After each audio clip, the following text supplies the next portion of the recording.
नमस्कार दोस्तों, आज के भौतिक विज्ञान वीडियो लेक्चर में आपका स्वागत है। आज हम अध्याय ऊष्मागतिकी को जारी रखेंगे और उसके भाग 5 को समझेंगे।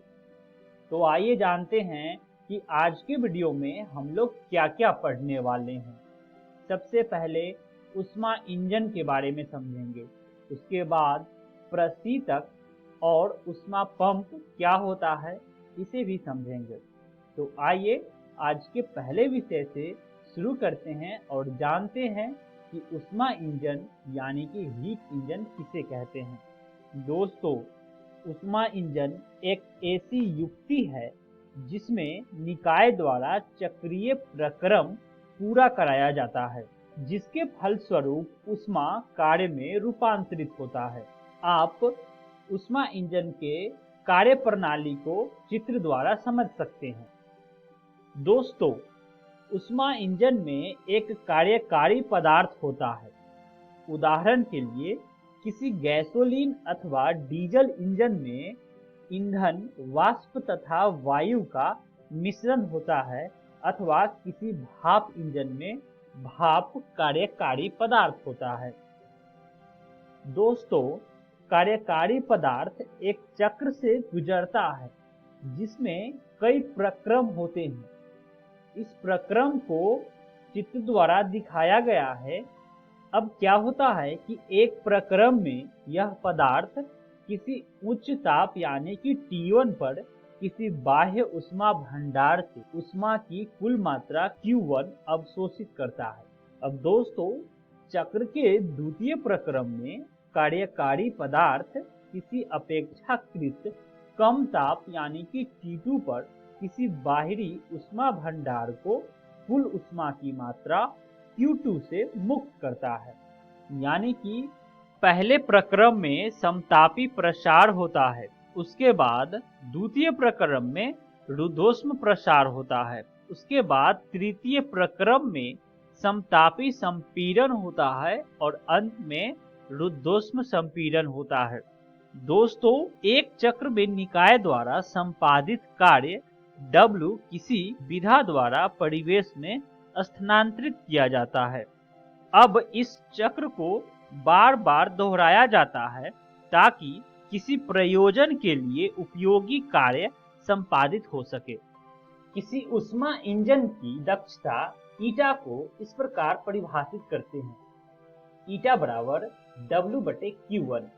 यहाँ Q1 ऊष्मा का निवेश है, अर्थात निकाय द्वारा एक पूरे चक्र में अवशोषित ऊष्मा की मात्रा है, तथा W एक चक्र में परिवेश पर किया गया कार्य को दर्शाता है।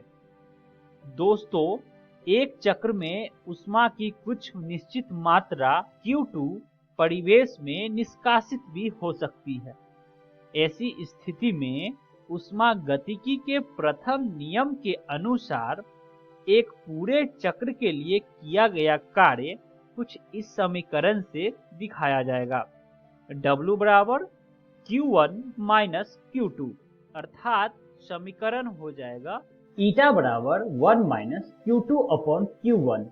अब दोस्तों, यदि Q2 को हम शून्य लेते हैं, ईटा बराबर 1 हो जाएगा, अर्थात ऊष्मा को कार्य में परिवर्तित करने में इंजन की दक्षता 100% हो जाएगी। ऐसा आदर्श इंजन होना जिसके लिए मान 1 हो कदापि संभव नहीं है। इससे यह निष्कर्ष निकलता है कि ऊष्मा इंजन की दक्षता, जिसका निर्धारण प्रकृति के एक स्वतंत्र नियम यानी कि ऊष्मागतिकी का द्वितीय नियम कहते हैं, जिसे हम अगली वीडियो में जानेंगे। दोस्तों, ऊष्मा को कार्य में परिवर्तित करने की प्रक्रिया विभिन्न प्रकार के ऊष्मा इंजनों के लिए विभिन्न प्रकार की होती है। जैसा कि हम चित्र में देख रहे हैं, मौलिक रूप से इसके 2 प्रकार होते हैं। पहला निकाय, जैसे कि कोई गैस या गैसों की मिश्रण को किसी बाहरी भट्ठी द्वारा गर्म किया जाए, जैसा कि भाप इंजन में होता है। जैसा हम चित्र में देख रहे हैं कि किसी चक्र में निहित विभिन्न चरण भी विभिन्न इंजनों के लिए अलग अलग होते हैं। आइए दोस्तों, प्रशीतक और उष्मा पंप को समझते हैं, यानी कि रेफ्रिजरेटर एंड हीट पंप। दोस्तों, प्रशीतक या उष्मा पंप उष्मा इंजन के ठीक विपरीत होता है। उस पदार्थ को प्रशीतक यानी कि रेफ्रिजरेंट कहते हैं जो उष्मा पंप तथा प्रशीतन चक्र में प्रयुक्त होता है। प्रशीतक प्रायः तरल यानी कि द्रव या गैस होता है। अधिकांशतः उष्मा चक्रों में प्रशीतक की भौतिक अवस्था बदली जाती है, यानी कि द्रव्य से गैस तथा पुनः गैस से द्रव में बदली जाती है। उष्मा पंप के कार्यप्रणाली को चित्र माध्यम से दिखाया गया है। उष्मा पंप या हीट पंप ऐसी युक्ति है जो किसी उष्मा स्रोत से लेकर हीट सिंक को ताप प्रवणता यानी कि टेम्परेचर ग्रेडियंट्स के उल्टी दिशा में उष्मा स्थानांतरित करती है। उष्मा पंप में कार्यकारी पदार्थ किसी निम्न ताप T2 के उष्मा भंडार से Q2 उष्मा ग्रहण करता है।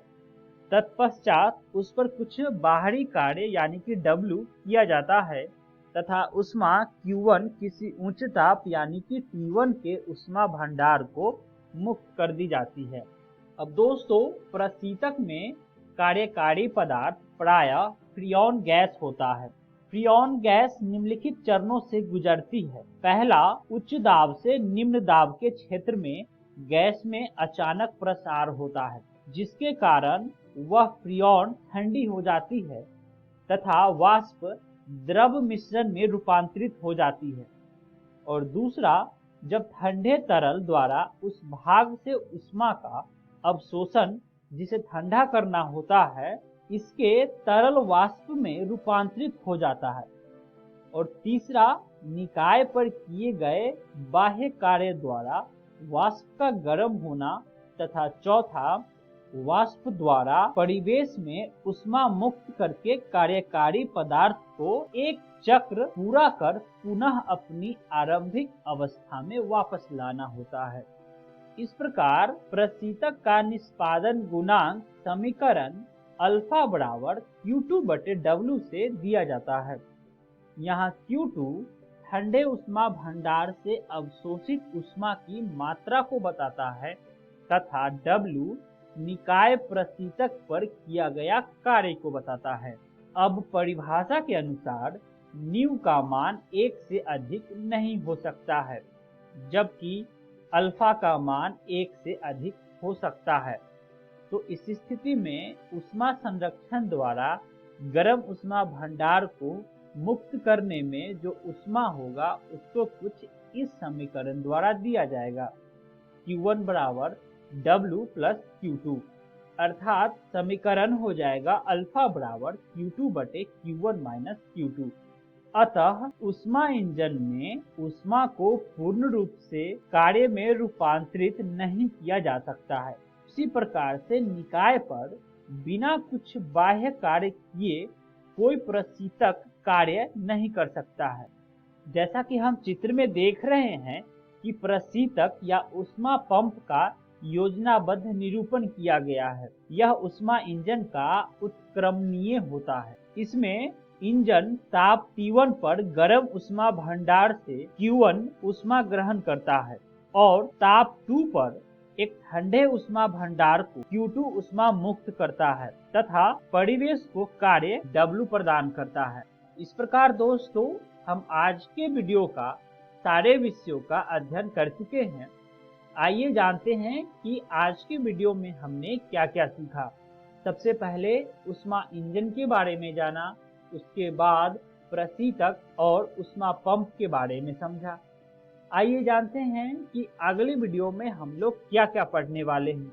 सबसे पहले उष्मा गतिकी का द्वितीय नियम को समझेंगे और उसके बाद उत्क्रमणीय व अनुत्क्रमणीय प्रक्रम क्या होता है इसे भी समझेंगे। आप इस अध्याय को विस्तार से पढ़ने के लिए NCERT कक्षा 11 भौतिकी विज्ञान पुस्तक 2 से पढ़ सकते हैं। मिलते हैं अगली वीडियो में। धन्यवाद।